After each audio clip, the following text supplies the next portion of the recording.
Zajko je jedan od simbola odbrane Sarajeva, dobitnik najvećeg ratnog priznanja Heroj oslobodilačkog rata, poginuo je na današnji dan 1993. godine u operacijama izviđanja na Mijatovića Kose. Zajedno sa Enverom Šehovićem, komandantom prve slavne brigade, postao je simbol oslobađanja Žuče. Povodom godišnjice pogibije u sali općine Novi Grad u 18 sati održana je Akademija druge viteške brigade. U dnevnik uključujemo kolegu Amera Martinovića. Amere? Prošle 32 godine od pogibije heroja odbrambeno-oslobodilačkog rata Safeta Zajke, ovdje Akademija u opštini Novi Grad. Sjećamo se heroja odbrambeno-oslobodilačkog rata. Zajko je bio kapetan Jugoslovenske narodne armije, a nakon toga 1992. godine je angažovan da okupi jedinice teritorijalne odbrane u Buća potoku, Boljakovom potoku, Sokolju, Briješću, Pofalićima, Velešićima i on je tu odigrao ključnu ulogu da okupi te sve borce i da odbrani taj dio Sarajeva i bio je postavljen za komandanta druge viteške motorizovane brigade Armije Republike Bosne i Hercegovine, a više o samom događaju i godišnjici pogibije Zajke razgovaramo sa zastupnikom u Zastupničkom domu parlamenta Bosne i Hercegovine, Safetom Kešom. Dobro večer i dobrodošli u program televizije Sarajevo. Dobro večer vama, dobro večer našim gledalcima. Evo, koliko je važno obilježavati ove godišnjice i sjećati se heroja odbrambeno-oslobodilačkog rata. Pa ja mislim da u ukupnoj hiljadugodišnjoj historiji Bosne i Hercegovine nije bilo slavnijeg perioda od perioda 92-95. Također sam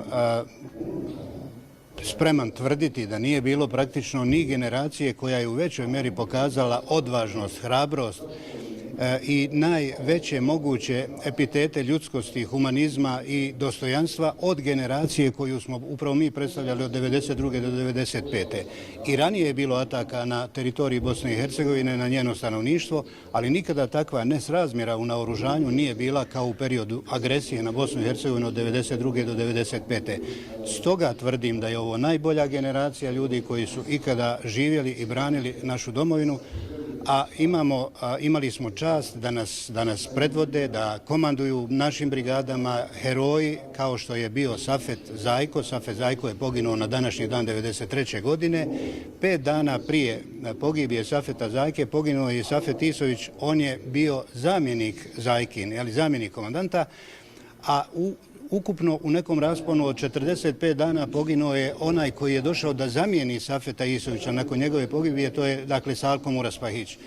Imali smo vrlo snažno organiziranu jedinicu drugu vitešku i mislim da bi takve potrese, takve gubitke u 45 dana, da izgubite komandanta, ratnog komandanta brigade, da izgubite 2 zamjenika komandanta, malo koja jedinica bi to bez problema prebrodila.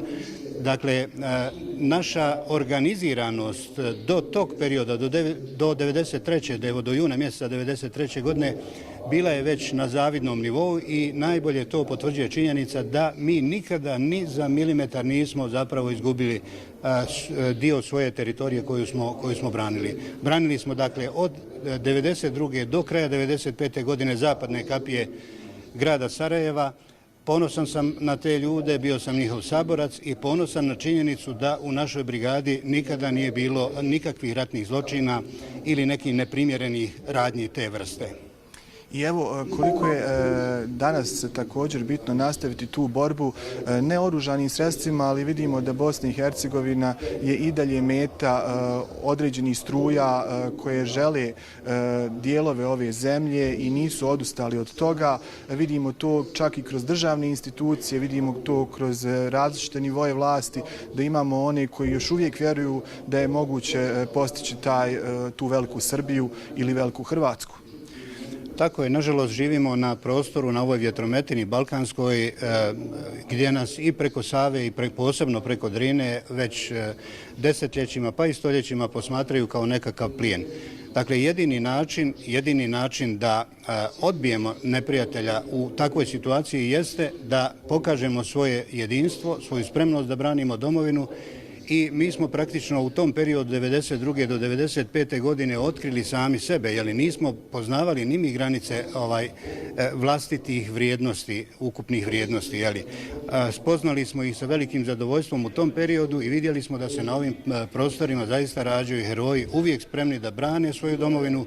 Nikada se bosanski vojnik i nikada ova generacija nije prelazila na teritoriji susjednih zemalja, nikada nismo imali pretenzije prema susjednim zemljama, ali smo veoma odlučni da odbranimo svaki pedalj svoje zemlje i nadam se da to neće trebati ponovo pokazivati i dokazivati, ali ukoliko bude trebalo braniti svoju zemlju, branit ćemo je, neka niko nema nikakve dileme.